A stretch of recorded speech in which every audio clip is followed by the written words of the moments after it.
jump into, again, a welcome from Utah State University on behalf of the Board of Trustees here at the university. I'd like to welcome you to this session.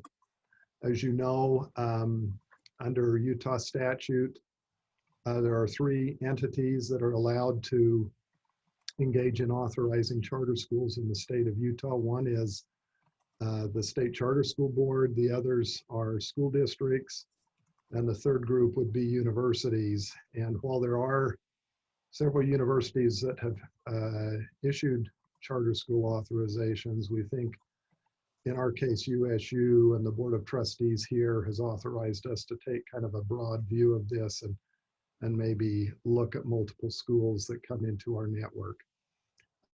From the Board of Trustees then, the Center for the School of the Future, which is here at Utah State University, was designated as an agent of the board to receive and do initial vetting of all applications.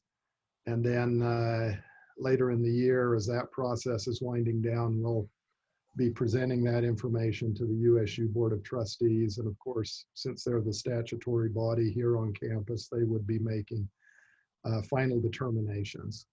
So I'm Dr. Parker Fossen. I'm the director of the Center for the School of the Future here at Utah State University. I'm also in an M. Ackles-Jones Endowed Chair and a professor in the School of Teacher Education and Leadership in the College of Education and Human Services.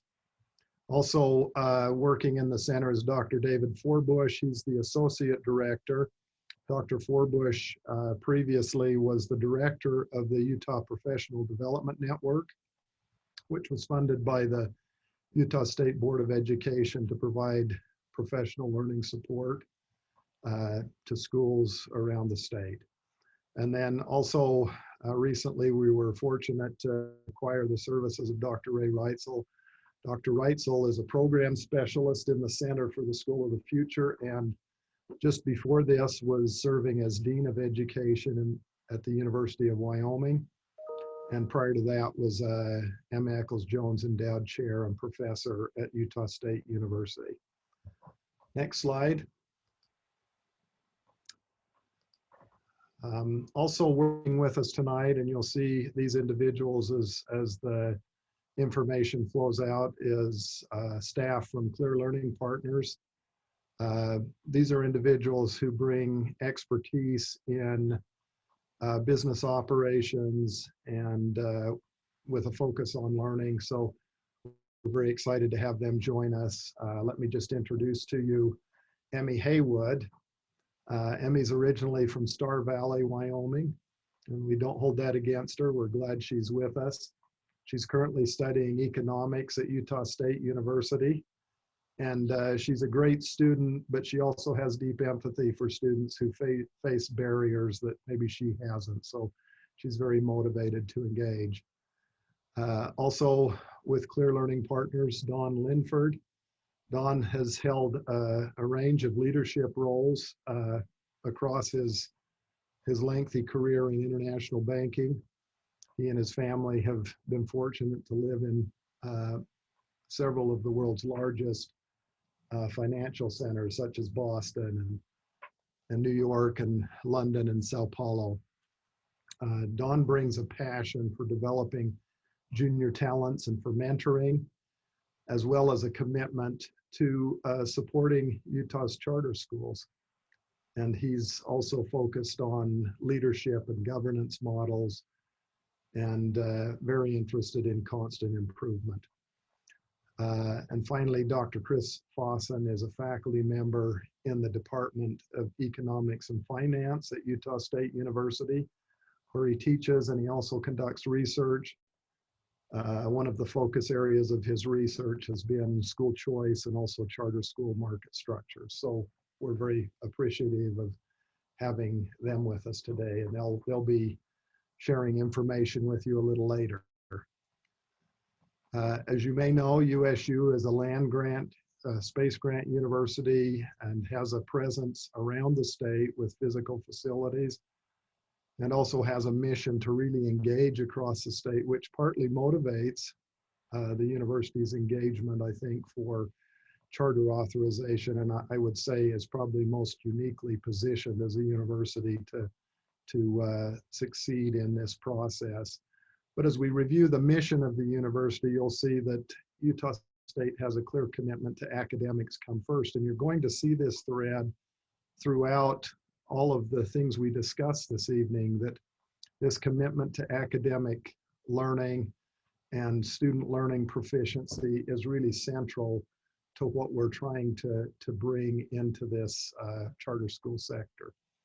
And related to that mission, you'll notice as well that the Center for the School of the Future is an approved center at Utah State University on the next slide, Mark. And the center is also authorized by Utah Code and was established in 1999 as a center to really promote best practices across the state's public education sector in collaboration with stakeholders and USBE and also higher education.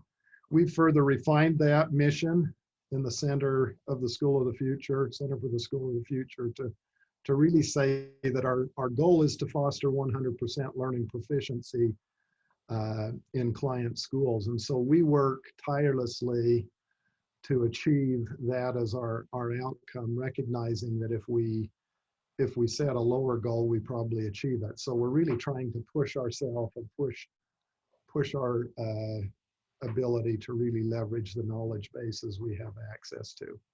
Why do we care about this? Well, if we look at assessment data, both nationally and globally, we can see a compelling reason for us to really pay attention to this.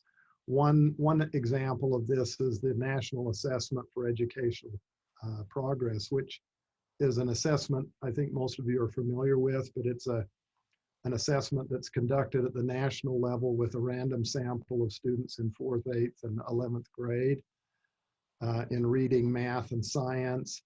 This is an assessment tool that has been in place for at least since the early 70s. And as we look at data coming out of that national assessment, we can see there below in that table that fourth grade reading and math as examples, science is very similar to this. We're achieving grade level proficiency in less than half of the students. And if you look at what happens between 4th and 8th grade, we actually drop that percentage down. So there are some challenges, and when you disaggregate these data, you can see that students of color are farther down this proficiency percentage. So really some equity issues as we get into this. And at the global level, we have the Program for International Student Assessment, or what's commonly referred to as the PISA assessment. This is an assessment that's administered on a rotating basis to 15-year-olds around the globe.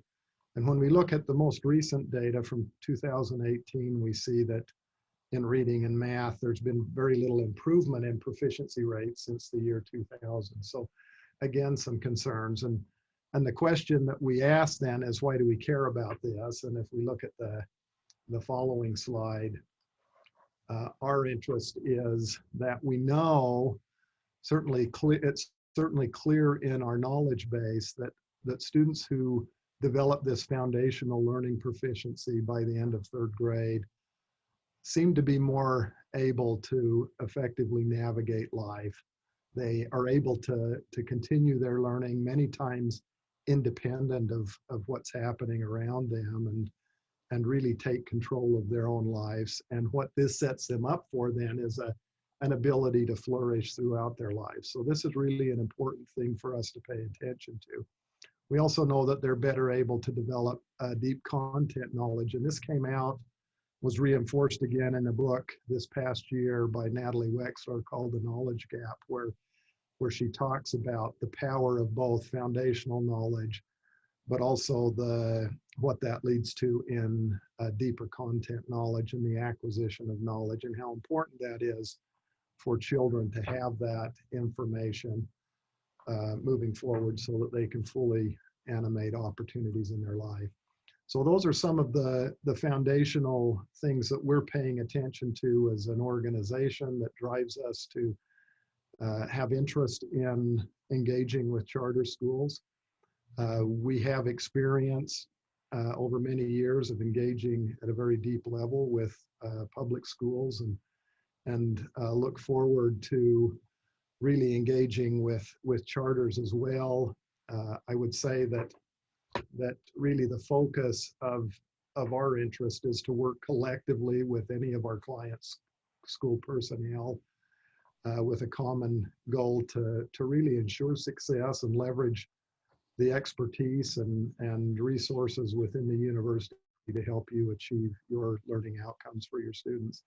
Really, we want to work alongside our client schools as we start to develop that portfolio. So as this presentation goes forward, the next segment, Dr. Reitzel's going to share a little bit of information about learning science. We want you to understand this from our perspective because this really frames some of our motivations around improving student learning outcomes. This learning science becomes an important metric. There's a lot of places we can go for information about schooling, but we feel like this is a good place to really ground our practice in what we know. And following Dr. Reitzel's information, we'll have our CLP partners talk a bit more about learning organizations and what we know about effective learning organizations. And then Dr. Forbush will come back around and kind of tie those two pieces together for you, and to show some of the integration that we're thinking about on this. And then we'll have some time at the end to handle deeper questions or more specific questions that you may have as you start to think about moving forward with an application at this point. So we'll proceed through that, and I'll turn some time now over to Dr. Reitzel.